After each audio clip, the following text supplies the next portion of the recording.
Hello good morning दोस्तों, स्वागत है आपका आज के मुख्य समाचारों में। जी हां दोस्तों, आपको यहां पर देखने को मिलेंगी सुबह से लेकर शाम तक की तमाम बड़ी खबरें मुख्य समाचार ब्रेकिंग न्यूज अपडेट्स के रूप में। तो दोस्तों, आप सभी लोगों से रिक्वेस्ट है इस वीडियो को ज़्यादा से ज़्यादा लाइक और शेयर करें। तो दोस्तों सीधे चलते हैं आज की पहली बड़ी खबर की ओर। महाराष्ट्र में तीसरी लहर की आहट, मुंबई में 24 घंटे में ही नए मरीज 82% बढ़ गए, 2500 नए केस मिले। जी हां दोस्तों, महाराष्ट्र में कोरोना की तीसरी लहर की आहट दिखने लगी है। यहां नए मामलों में लगातार बढ़ोतरी देखने को मिल रही है। अकेले मुंबई में ही नए मामलों में आए उछाल ने राज्य सरकार को चिंता में डाल दिया है। दोस्तों आपकी जानकारी के लिए बता दें, मुंबई में पिछले 24 घंटों में कोरोना के 2500 से ज्यादा नए मामले दर्ज किए गए हैं। यह संख्या एक दिन पहले ही आए मामलों की संख्या से करीब 80% ज्यादा है। हालांकि दोस्तों अच्छी बात यह है कि मुंबई में 251 मरीज संक्रमण से रिकवर भी हुए हैं। यहां एक्टिव मरीजों की संख्या 8060 है, जबकि महामारी से अब तक 16000 से ज्यादा लोगों की जान जा चुकी है। वहीं दोस्तों इसके अलावा राजस्थान राज्य में भी 23 नए मामले ओमिक्रॉन वेरिएंट के मिले हैं। इसके अलावा दोस्तों देश के 22 राज्यों में ओमिक्रॉन वेरिएंट अब तक फैल चुका है। इसके बाद दोस्तों अगली बड़ी खबर, वर्ल्ड हेल्थ ऑर्गेनाइजेशन यानी कि WHO की चेतावनी, गंभीर खतरा बन सकता है ओमिक्रॉन। पिछले हफ्ते पूरी दुनिया में बढ़े 11% मामले। जी हां दोस्तों, विश्व स्वास्थ्य संगठन का कहना है कि दुनिया भर में दर्ज किए गए कोविड-19 मामलों की संख्या में पिछले सप्ताह की तुलना में 11% की वृद्धि हो गई है, जिसमें अमेरिका में सबसे ज्यादा बढ़ोतरी हुई है। अक्टूबर के बाद से मामलों में क्रमिक वृद्धि हो रही है। संयुक्त राष्ट्र की स्वास्थ्य एजेंसी ने मंगलवार देर रात जारी अपने साप्ताहिक महामारी विज्ञान रिपोर्ट में कहा कि 20 से 26 दिसंबर तक दुनिया भर में लगभग 4.99 मिलियन नए मामले सामने आए। यूरोप में कुल 2.84 मिलियन केस दर्ज किए गए, जो कि कुल मामलों में आधे से ज्यादा थे। हालांकि यह पिछले हफ्ते की तुलना में केवल 3% की वृद्धि थी। यूरोप में प्रति 1 लाख लोगों पर 304.6 नए मामले दर्ज किए जा रहे हैं, जो कि किसी भी क्षेत्र के मुकाबले सबसे ज्यादा संक्रमित है। WHO ने कहा कि अमेरिका में नए मामले 39% से बढ़कर 1.48 मिलियन हो गए हैं और यहां प्रति 1 लाख पर 144.4 लोग संक्रमित हैं। वहीं दोस्तों अकेले अमेरिका में 1.18 मिलियन से अधिक मामले दर्ज किए गए हैं, जो कि कुल के 34% हैं। दोस्तों अफ्रीका में रिपोर्ट किए गए मामले 7% बढ़े हैं, जो कि लगभग 2,75,000 तक थे। एजेंसी ने कहा है कि नए वेरिएंट ओमिक्रॉन से संबंधित कुल जोखिम बहुत ज्यादा है। उसने इसके बढ़ने की गति का हवाला देते हुए कहा कि इस वेरिएंट के केस दुनिया के अधिकतर हिस्सों में फैले डेल्टा के मुकाबले कहीं ज्यादा हो सकते हैं। इसके बाद दोस्तों अगली बड़ी खबर, पीएम किसान स्कीम, नए साल पर प्रधानमंत्री मोदी देंगे किसानों को सौगात। 10 करोड़ किसानों के खाते में 20,000 करोड़ रुपए करेंगे ट्रांसफर। जी हां दोस्तों, नए साल पर किसानों को प्रधानमंत्री नरेंद्र मोदी बड़ी सौगात देने वाले हैं। प्रधानमंत्री किसान सम्मान निधि योजना के तहत वे किसानों को योजना की 10वीं किश्त की राशि जारी करेंगे। 1 जनवरी 2022 को 10 करोड़ किसान परिवारों के खाते में 20,000 करोड़ रुपए ट्रांसफर प्रधानमंत्री करेंगे। दोस्तों आपकी जानकारी के लिए बता दें, प्रधानमंत्री कार्यालय द्वारा जारी की गई प्रेस रिलीज में बताया गया है कि 1 जनवरी 2022 को दोपहर 12:30 पर वीडियो कॉन्फ्रेंसिंग से होने वाले कार्यक्रम में प्रधानमंत्री किसान सम्मान निधि योजना के तहत प्रधानमंत्री किसानों के बैंक खातों में पैसे ट्रांसफर करेंगे। दोस्तों प्रधानमंत्री किसान सम्मान निधि योजना के तहत अब तक किसानों के बैंक खातों में 1.6 लाख करोड़ रुपए ट्रांसफर किए जा चुके हैं। इसके बाद दोस्तों अगली बड़ी खबर, फिलिस्तीनी इमाम बोले समलैंगिकता की वजह से फैला कोरोना, मुस्लिम शासकों पर लगाए आरोप। जी हां दोस्तों, कोरोना वायरस के नए वेरिएंट ओमिक्रॉन के तेजी से फैलते संक्रमण से सभी डरे हुए हैं। इसी बीच फिलिस्तीन के इस्लामिक इमाम शेख इस्मान अमीरा ने ओमिक्रॉन पर विवादित बयान दिया है। यरूशलेम के अल अक्सा मस्जिद में इमाम का कहना है कि समलैंगिकता के कारण कोरोना फैला है। उन्होंने अपने संबोधन के दौरान कहा कि इजराइल के मुस्लिम शासकों के गलत आचरण की वजह से कोरोना अलग अलग रूप लेकर फैल रहा है। इमाम ने कहा कि मुस्लिम शासक समलैंगिकता की अनुमति देते हैं, साथ ही नारीवादी संगठनों का पालन करते हैं, जिससे कोरोना भारतीय संस्करण और ओमिक्रॉन के रूप विश्व में फैल रहा है। इमाम अमीरा ने कोरोना के डेल्टा वेरिएंट को भारत में सबसे पहले डिटेक्ट होने के कारण भारतीय वेरिएंट कहा। इमाम अमीरा का संबोधन सोशल मीडिया पर वायरल हो रहा है, जिसमें वे मीडिया और मुस्लिम शासकों पर निशाना साधते हुए सुने जा सकते हैं। हैं। मीडिया को काफिर कहते हुए इमाम ने कहा कि अगर सरकार और मीडिया कोरोना का प्रचार नहीं करते तो किसी को इसके बारे में पता नहीं चलता। ये रोग कौन है और इसके नाम के बारे में हमारे पूर्वजों को नहीं पता थे, फिर इसके बारे में बताकर किसने अनैतिकता फैलाई। इमाम ने संबोधन में कहा कि ये सारी बातें मीडिया फैला रहा है जो काफिर है। इसके बाद दोस्तों अगली बड़ी खबर, आईसीयू में है बचपन का प्यार गाने वाला सिंगर सहदेव। एक्सीडेंट के बाद सिर में 8 टांके, खून का थक्का जमा, रैपर बादशाह की टीम रायपुर पहुंची। जी हां दोस्तों, बचपन का प्यार मेरा भूल नहीं जाना रे गाने से मशहूर हुए सहदेव बिरदों की हालत में बुधवार को सुधार नहीं हुआ। इसके चलते उसे जगदलपुर से रायपुर रेफर कर दिया गया। मशहूर रैपर बादशाह की एक टीम भी रायपुर पहुंची है। सहदेव का मंगलवार रात एक्सीडेंट हो गया था। उसका जगदलपुर के मेडिकल कॉलेज मेकाज में इलाज चल रहा था। दोस्तों बताया जा रहा है कि उसे सिर में गंभीर चोटें आई है। सिर में 8 टांके भी लगे हैं, खून का थक्का जमा हुआ है। हालांकि वह अभी होश में है और परिजनों से थोड़ी बहुत बातें भी कर रहा है।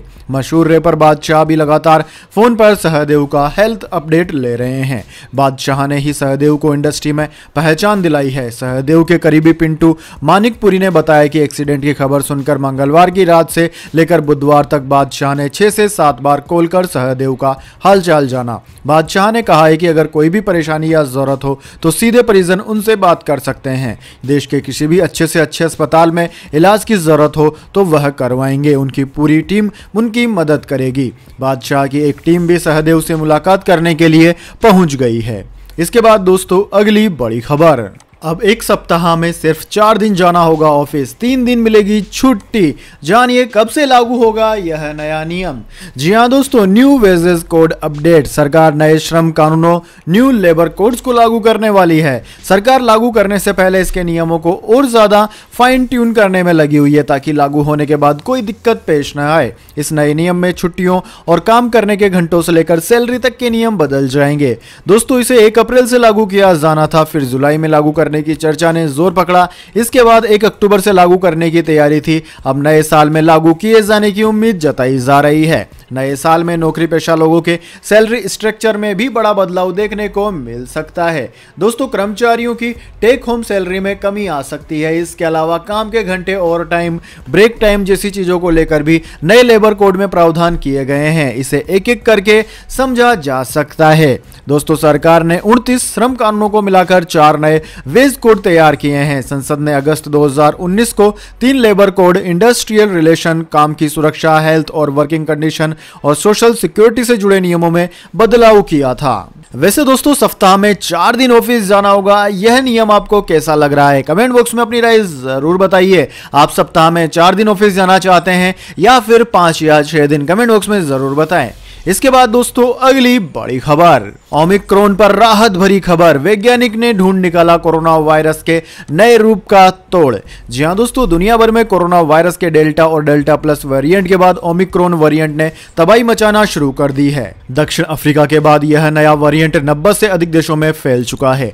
भारत में भी इसके मामले तेजी से बढ़ रहे हैं। यहां तक कि कई एक्सपर्ट्स ओमिक्रॉन की वजह से देश में कोरोना महामारी की तीसरी लहर आने की आशंका जाहिर कर रहे हैं। ओमिक्रॉन को लेकर आशंकाओं और डर के माहौल के बीच वैज्ञानिकों ने एक राहत भरी खबर दी है। वैज्ञानिकों की एक अंतर्राष्ट्रीय टीम ने उन एंटीबॉडीज की पहचान की है जो ओमिक्रॉन और कोरोना वायरस के अन्य वेरिएंट को बेअसर करने में सक्षम है। यह एंटीबॉडीज वायरस के उन हिस्सों को निशान बनाते हैं जिसमें म्यूटेशन यानी कि जीन में बदलाव के दौरान भी कोई बदलाव नहीं होता। नेचर जर्नल में पब्लिश हुई इस स्टडी से वैक्सीन और एंटीबॉडी के इलाज को डेवलप करने में मदद मिल सकती है, जो न केवल ओमिक्रॉन बल्कि भविष्य में कोरोना वायरस के अन्य वेरिएंट के खिलाफ भी प्रभावी रहेंगे। यानी अब अगर ओमिक्रॉन के बाद किसी और वेरिएंट का भी खतरा आता है तो इन एंटीबॉडीज के जरिए उनसे भी निपटा जा सकता है। इसके बाद दोस्तों अगली बड़ी खबर, वेदर अपडेट। पहाड़ बर्फ से ढके, मैदानों में बारिश ने और बढ़ाई ठंडक, अभी और लुढ़केगा पारा। जानिए क्या रहेगा आपके राज्य और शहर का हाल। तो दोस्तों जाने मौसम समाचार, लेकिन उससे पहले मेरी आपसे एक छोटी सी रिक्वेस्ट है, अगर दोस्तों आपको अभी तक हमारी न्यूज पसंद आई है तो इसे एक छोटा सा लाइक जरूर दे दीजिए, और अगर आपको पसंद नहीं आई है तो बेशक आप डिसलाइक भी कर सकते हैं, लेकिन दोस्तों लाइक और डिसलाइक जरूर कीजिए, क्योंकि दोस्तों यही हमारी मेहनत का फल होता है और इसी से पता चलता है कि आपको हमारी वीडियोस पसंद आ रही है या नहीं। तो दोस्तों जल्दी से जान लेते हैं क्या है आज के मौसम समाचार। दोस्तों पहाड़ों में भारी बर्फबारी और मैदानों में छुटपुट बारिश ने ठंड को और ज्यादा बढ़ा दिया है। जम्मू कश्मीर के कश्मीर में मंगलवार को श्रीनगर को छोड़कर सभी जिलों में पारा शून्य से नीचे रहा। हिमाचल प्रदेश में भी जगह जगह बर्फबारी से मौसम सर्द रहा। राजधानी दिल्ली में मंगलवार को दिन भर होती रही छिटपुट बारिश से पारा लुढ़ककर 9.4 डिग्री पर रहा, जबकि अधिकतम पारा सामान्य से 3 डिग्री कम 18 डिग्री सेल्सियस दर्ज किया गया। मौसम विभाग के मुताबिक अगले 2 से 3 दिन ठंड बढ़ेगी और पारा 5 डिग्री तक पहुंचेगा। वहीं राजस्थान में मंगलवार को संगरिया 8 डिग्री के साथ सबसे ठंडी जगह रहा। मौसम विभाग के मुताबिक कश्मीर घाटी में गुलमर्ग -9.4 डिग्री न्यूनतम तापमान के साथ सबसे ठंडा रहा, जबकि पहलगांव में पारा शून्य से 7.9 डिग्री नीचे दर्ज किया गया। वहीं पिटनी टॉप में हुई ताजा बर्फबारी में सैलानियों ने जमकर मस्ती की। हिमाचल प्रदेश में अटल टनल, रोहतांग और जलोड़ी दर्रे में भारी बर्फबारी के कारण यातायात ठप रहा। उधर दोस्तों राजस्थान में हनुमानगढ़ में 8 डिग्री सेल्सियस न्यूनतम तापमान रिकॉर्ड किया गया। पिछले 24 घंटे में राजस्थान के कई इलाकों में बारिश होती रही, जिससे मौसम सर्द होता गया। वहीं दोस्तों देश के तमाम मैदानी इलाकों में भयंकर ठंड बढ़ रही है। एक बार फिर शीतलहर की स्थिति देखी जा सकती है।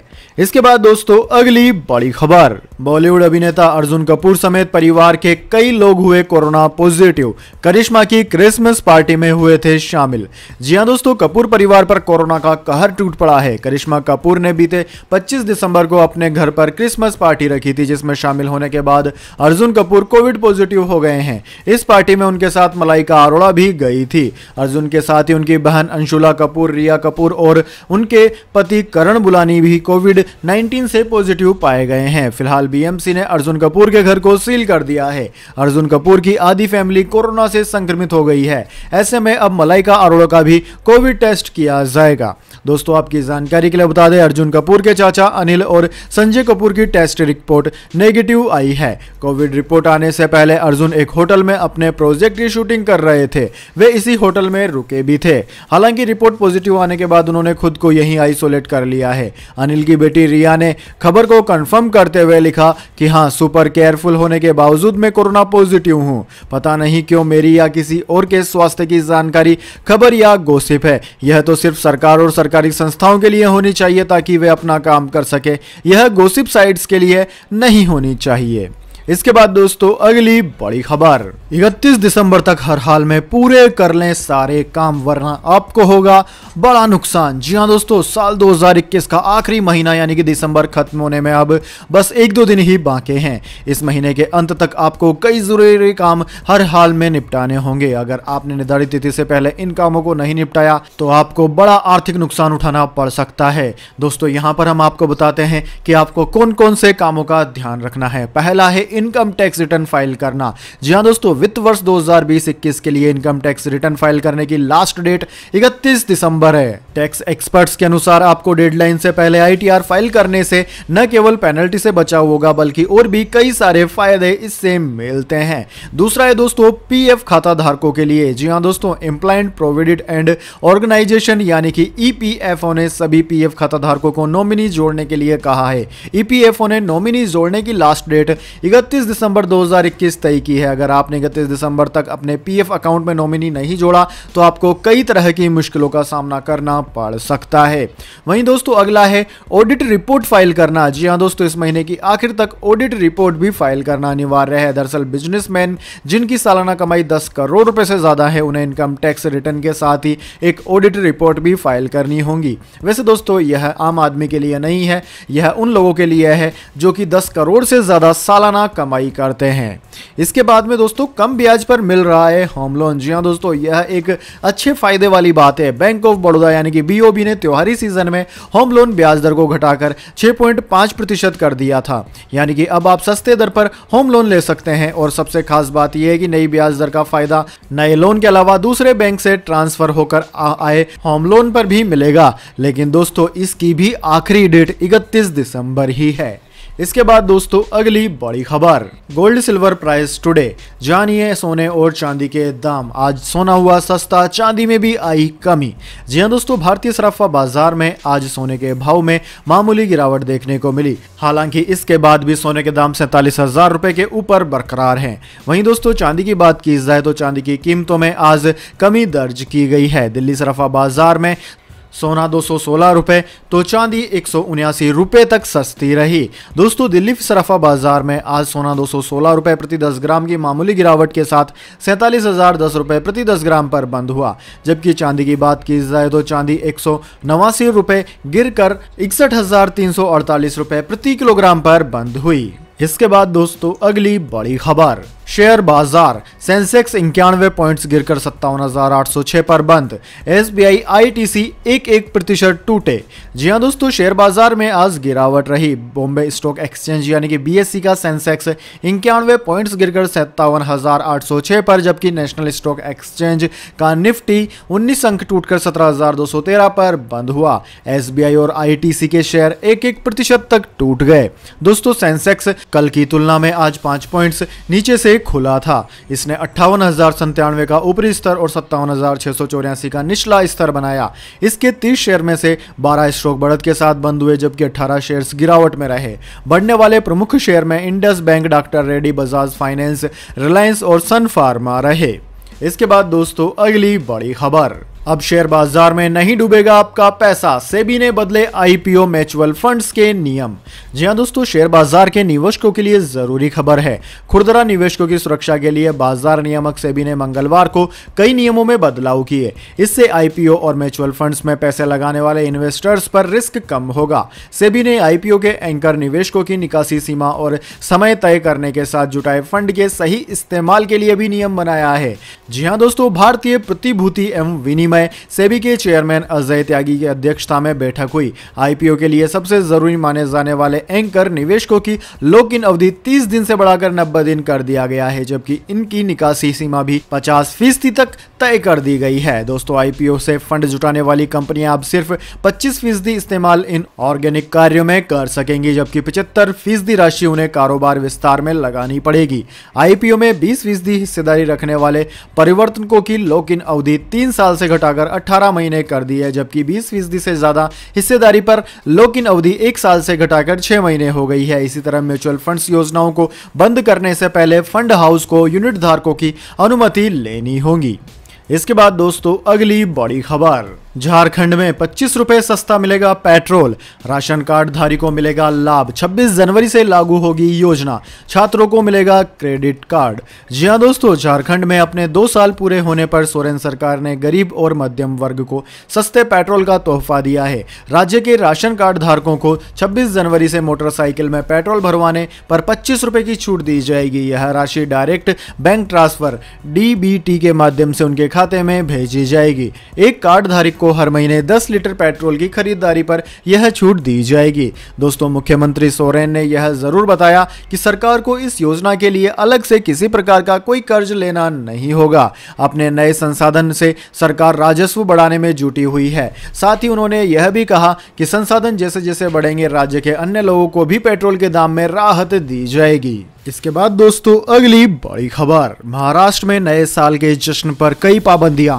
सरकार ने जारी की नई गाइडलाइंस। जी हां दोस्तों, ओमिक्रॉन के बढ़ते मामलों के साथ आए दिन सरकारों की चिंता भी बढ़ रही है। कई राज्य एहतियात बरतते हुए पाबंदियां लगा रहे हैं। पूरी दुनिया में नए साल को लेकर भी उत्साह है। ऐसे में महाराष्ट्र सरकार के गृह विभाग की तरफ से 31 दिसंबर की रात यानी कि नए साल के जश्न को लेकर गाइडलाइंस जारी कर दी गई है। पाबंदियां कुछ इस प्रकार से है। नए साल के जश्न को लेकर कार्यक्रम आयोजन पर पूर्ण पाबंदी है। आतिशबाजी पर रोक है। नए साल पर सड़कों पर भीड़ जुटने पर रोक है। समुद्र तट, गार्डन, सड़कों पर भीड़ भाड़ न हो। Gateway of India, marine drive, Chirgaon Chowpatty, Juhu Chowpatty आदि जगहों पर भीड़ लगाने पर मनाही है। 60 वर्ष से ज्यादा उम्र के और 10 वर्ष से कम उम्र के लोग 31 दिसंबर की रात घरों से बाहर नहीं निकल सकते। ओपन ग्राउंड में होने वाले कार्यक्रमों में 25% क्षमता की ही अनुमति है। हॉल या बंद सभागृह में 50% क्षमता को ही अनुमति दी गई है।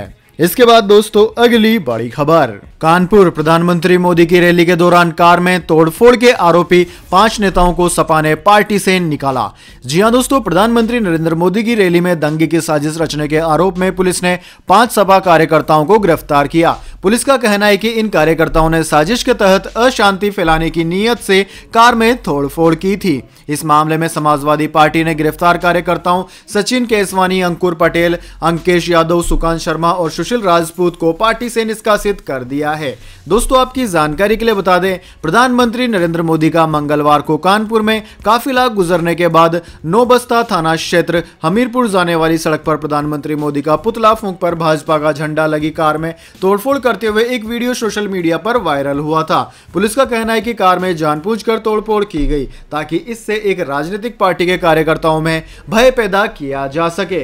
अब दोस्तों सपा के जिन 5 कार्यकर्ताओं पर आरोप लगे हैं उन्हें पुलिस ने भी गिरफ्तार कर लिया। इसके बाद में सपा ने उन 5 कार्यकर्ताओं को पार्टी से निष्कासित भी कर दिया है। तो दोस्तों यह थी आज की तमाम बड़ी खबरें। इसके बाद दोस्तों बारी आती है आज के माइंड क्यूज क्वेश्चन की। जी हां दोस्तों, एक आसान से सवाल का जवाब देकर आप जीत सकते हैं एक अमेजिंग सरप्राइज गिफ्ट हमारे यूट्यूब चैनल की ओर से।